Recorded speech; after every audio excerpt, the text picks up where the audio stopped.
Assalamualaikum warahmatullahi wabarakatuh. Al-Fatihah. A'udzu billahi minasy syaithanir rajim. Bismillahirrahmanirrahim. Alhamdulillahi rabbil alamin. Ar-Rahmanir Rahim. Maliki yaumiddin. Iyyaka na'budu wa iyyaka nasta'in. Ihdinas siratal mustaqim. Siratal ladzina an'amta 'alaihim ghairil maghdubi 'alaihim waladdallin. Amin.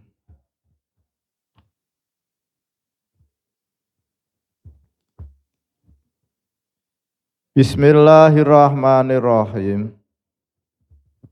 Untuk jamaah YouTube, pagi hari ini kita membaca kitabnya Mbah Sholeh Darat, kitab Munjiat, halaman 72 baris yang ke-10. Bismillahirrahmanirrahim. Ngendika Imam Haromen, setuhune pelanggarane tobat iku ninggal nglakoni dosa kang wis tau den lakoni. Umpamane iku dosa. Umpamane ing dalem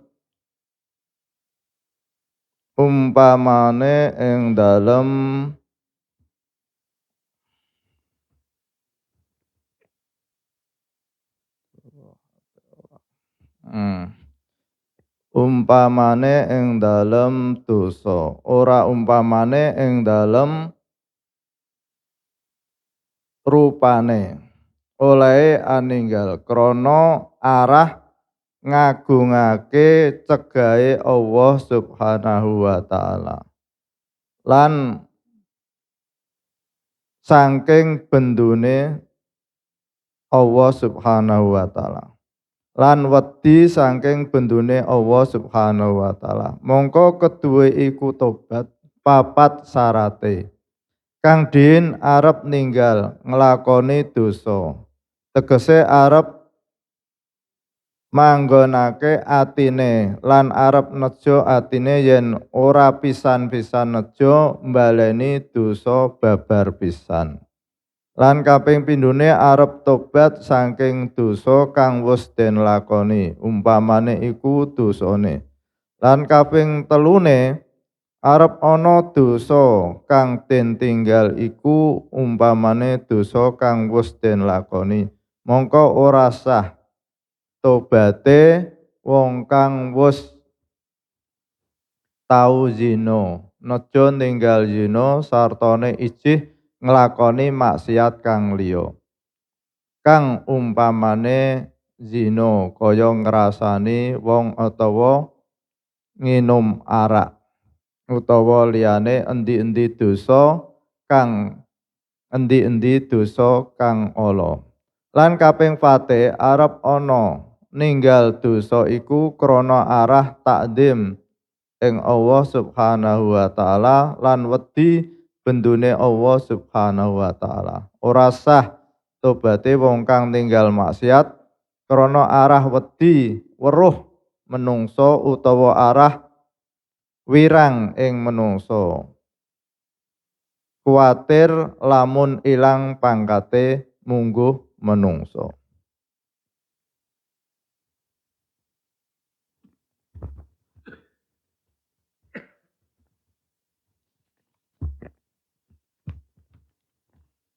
Bismillahirrahmanirrahim. Pagi hari ini alhamdulillah kita tetap istiqomah mengkaji kitab karya Mahaguru Ulama Nusantara Simbah Kyai Haji Sholeh Darat As-Samaroni. Yaitu pagi hari ini kita membaca kitab Munjiat halaman 74 baris yang ke-10. Mengenai syarat-syarat tobat yang diterima oleh Allah Subhanahu wa taala. Kenapa kita kok harus bertaubat? Yang pertama, karena dosa-dosa yang kita lakukan itu membuat kita itu berat untuk melaksanakan ibadah Allah Subhanahu wa taala. Jadi mau ke masjid aras-arasen, mau melaksanakan sholat rasanya berat. Lalu yang kedua, ketika kita punya dosa yang banyak, maka kita tidak akan merasakan manisnya atau nikmatnya kita beribadah pada Allah Subhanahu wa taala. Sehingga ketika kita membaca Al-Qur'an, ketika kita melaksanakan sholat itu kita tidak merasakan nikmat. Ya sekedar hanya rutinitas belaka. Jadi banyak orang yang sholat tidak mendapatkan nikmatnya sholat tapi hanya lelah belaka. Atau banyak orang yang berpuasa tidak mendapatkan nikmatnya berpuasa tapi hanya mendapatkan haus dan lapar dan dahaga. Sering tahu kita mendengar hadis-hadis Rasulullah itu. Kenapa? Karena ibadah-ibadah yang kita lakukan kita itu masih banyak dosa. Lalu yang ketiga itu kita menghadap Allah Subhanahu wa taala, kita melaksanakan sholat, melaksanakan perintah Allah Subhanahu wa taala. Kita mengadakan permohonan-permohonan, lalu kita bermunajat pada Allah Subhanahu wa taala, mengadakan pengaduan-pengaduan. Tapi oleh Imam Al-Ghazali itu digambarkan orang yang banyak dosa itu menghadap seorang raja, dia pakaiannya penuh dengan kotoran, mulutnya berbau busuk, sehingga ditolak oleh sang raja. Rasulullah SAW bersabda, apabila seseorang berbicara dusta, maka dua malaikat pencatat amal menyingkir jauh darinya karena baunya yang busuk yang keluar dari mulut orang yang berbicara dusta. Nah, ini memberikan pemahaman pada kita bahwa ketika kita berbicara bohong, berbicara dusta itu malaikat saja itu nyingkir sejauh-jauhnya karena bau mulut kita yang tidak enak itu. Apalagi dosa-dosa yang lain, sehingga digambarkan oleh Imam Al-Ghazali, berarti pakaian-pakaian yang kita pakai buat menghadap Allah Subhanahu wa taala itu pakaian yang kotor, sehingga oleh Allah Subhanahu wa taala itu dipandang kurang sopan. Jadi Allah melihat kita itu bukan secara lahir, yang dilihat oleh Allah adalah hati kita. Maka ketika hati kita itu banyak dosa, maka oleh Allah dilihatnya itu berarti hati kita itu banyak kotoran. Lalu di sini oleh Mbah Kiai ada beberapa syarat untuk membersihkan dosa-dosa kita yang biasa disebut dengan bertaubat pada Allah Subhanahu wa taala. Syarat yang pertama yaitu agar taubat kita itu diterima oleh Allah Subhanahu wa taala sehingga hati kita menjadi hati yang bersih.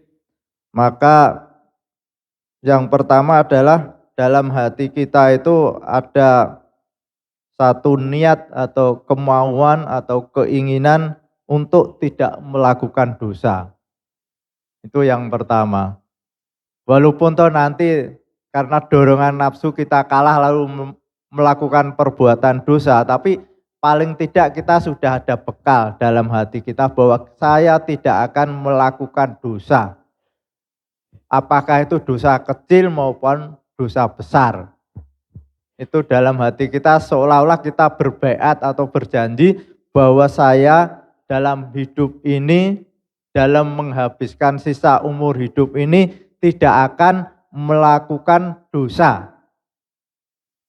Dosa kecil maupun dosa besar. Ini janji kita terhadap diri kita. Itu agar tobat kita itu diterima oleh Allah Subhanahu wa taala. Lalu yang kedua, bertaubat dari dosa yang pernah dilakukan.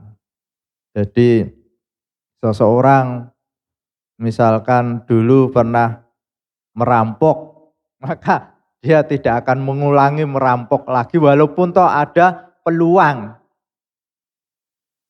Itu jadi orang yang pernah misalkan misalkan membunuh orang lah kata, itu kan dosa. Maka dia harus berusaha untuk tidak membunuh orang lagi walaupun toh ada kesempatan. Itu yang kedua. Lalu yang ketiga, meninggalkan dosa lain yang seimbang atau dosa-dosa yang lain. Ini pemahamannya, jadi seseorang yang dulu waktu mudanya pernah melakukan berzina waktu muda, lalu setelah tua, setelah pensiun, dia bertobat. Nah, tobatnya itu bukan berarti tidak berzina lagi, wong sudah tua kan tidak ada dorongan untuk berzina. Maka tobatnya itu dalam hatinya bukan meninggalkan berzina, tapi meninggalkan dosa-dosa yang lain. Seperti tadi oleh Mbah Kiai digambarkan, tidak mengumpat, tidak ngerasani orang, lalu tidak mendolimi orang. Nah, itu dosanya orang-orang yang waktu mudanya melakukan merampok, tapi setelah tua kan tidak ada kesempatan untuk merampok. Misalkan dia merampok kalau sudah tua kan tidak mungkin.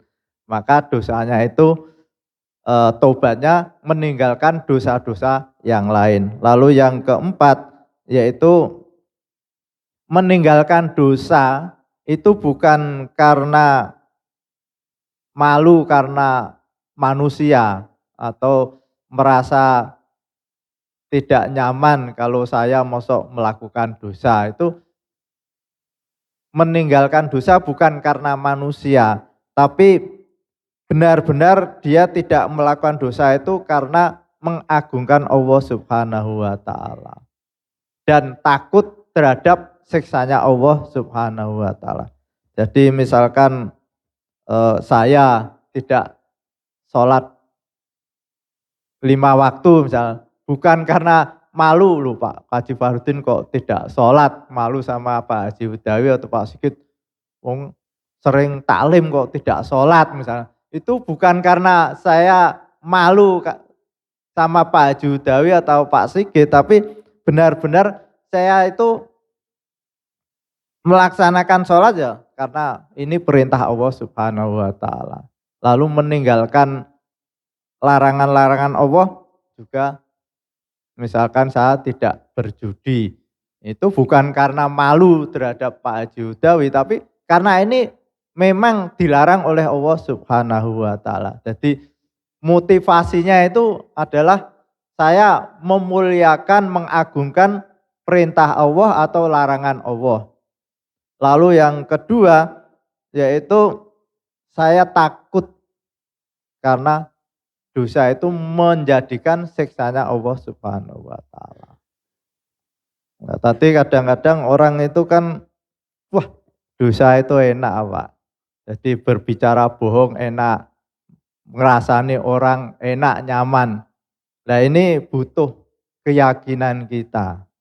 Di dalam kitab Ihya itu digambarkan oleh Imam Al-Ghazali, seseorang yang diberi minuman madu, tapi di dalam madu itu ada kemadorotan, misalkan ada racunnya. Maka orang ini tahu bahwa madu itu manis enak, tapi di balik kemanisan madu itu ada racun, misalkan dibeli racun oleh orang. Sehingga dia tidak lagi meminum madu itu karena tahu kalau saya minum madu ini sekalipun manis, tapi nanti akhir dari saya minum madu itu mendatangkan penyakit bagi tubuh saya.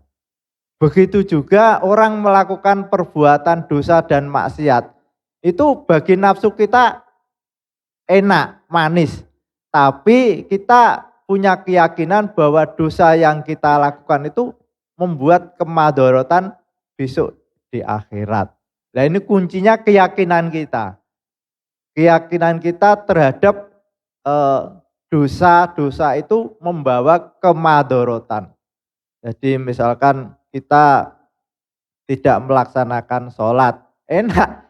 Pagi-pagi tidur enak bagi nafsu kita. Tapi kita tahu kalau kita tidak sholat, besok di akhirat akan menerima penderitaan yang panjang. Atau mungkin kita main judi. Main judi mungkin bagi nafsu enak, tapi perbuatan ini mendatangkan kemadharatan besok di akhirat. Jadi kuncinya itu ada keyakinan kita akan kemadharatan besok di akhirat. Perbuatan-perbuatan dosa itu walaupun toh di dunia ini enak-enak saja, orang korupsi enak, dapat uang. Tapi nanti di akhirat menjadi persoalan tersendiri. Begitu juga minum madu, di mana madu itu di dalamnya ada racun.